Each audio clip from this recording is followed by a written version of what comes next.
My name is Emma, and this is the beginning of my story. How does something like this even start? How do you lose control of your emotions when you're obsessed with someone who has no idea how you feel? This secret has lived inside me for years, ever since I was a teenager.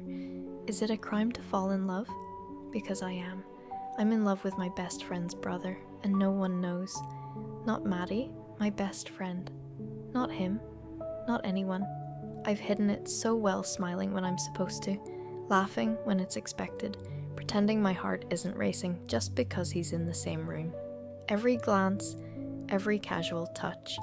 I tell myself it means nothing, but to me, it has always meant everything. Let me explain. Maddie has been my best friend for as long as I can remember. We grew up together, shared secrets, shared clothes, shared dreams. She's more like family than a friend. And her brother, that's where everything went wrong. That night was supposed to be simple, just the two of us. A quiet girls' night before work started again. Wine, ice cream, a cheesy rom-com playing in the background. Maddie and I were curled up on her sofa, half watching the movie, half complaining about life. And then the front door opened.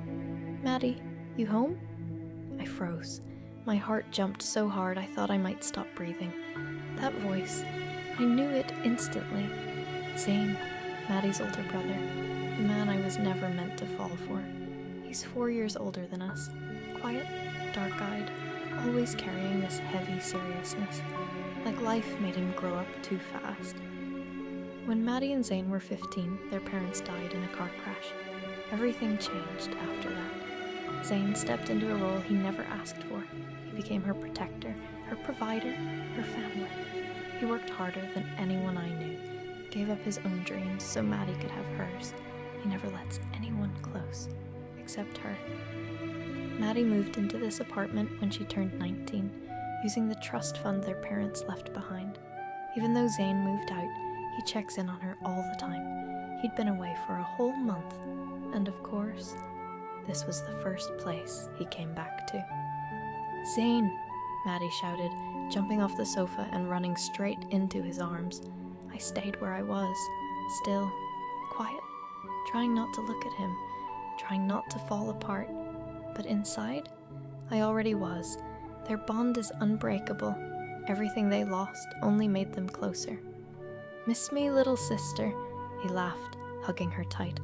I said nothing, because the moment Zane walks into a room, confident Emma disappears. Around him, I turn into a nervous mess. And this didn't start recently. It started when I was 14, just a stupid crush, or so I told myself. But it never faded. It grew, slowly, quietly, dangerously. This isn't just a crush anymore, it's desire. The kind you don't talk about, the kind you bury deep and pretend doesn't exist. Those hazel eyes, that crooked smile. Every time he walks into a room, my body forgets how to function. And the worst part? No one knows. Not Maddie, not even Zane. So I watch from a distance, smiling, pretending, lying to myself.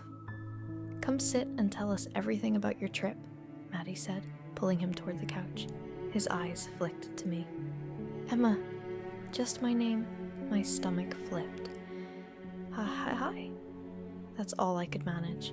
To him, I'm just Maddie's best friend, someone who's always around. He's been through too much to notice girls like me anyway. When Maddie went to the kitchen for drinks, the room suddenly went quiet. Then he spoke again. "So, how's life, Emma?" "It's fine," I said quickly. "You?" "Same old," he replied. Then he smiled, and that smile tightened something deep in my chest. "But tell me, why do you get nervous every time I'm around?" My heart slammed. He noticed. Before I could answer, he moved a little closer, too close, and then I felt it, his fingers brushing my thigh, just for a second, but my whole body reacted. "Oh," he said quietly. "Now I get it." My chest tightened. "You want me?" I panicked. I ran to the bathroom, locked the door, gripped the sink like it could hold me together. because if I stayed, I don't know what I would have done. When I came back, everything looked normal again. Too normal, but I could feel his eyes on me, watching, waiting. When Maddie suggested he drive me home, my stomach dropped. Being alone with him, in a car, that close, I didn't trust myself, but I couldn't say no. So I grabbed my bag and followed him to the door, my heart pounding, because I knew one thing for sure. This wasn't just a moment. This wasn't just a feeling. This was the beginning, and once it started, nothing was going to stop.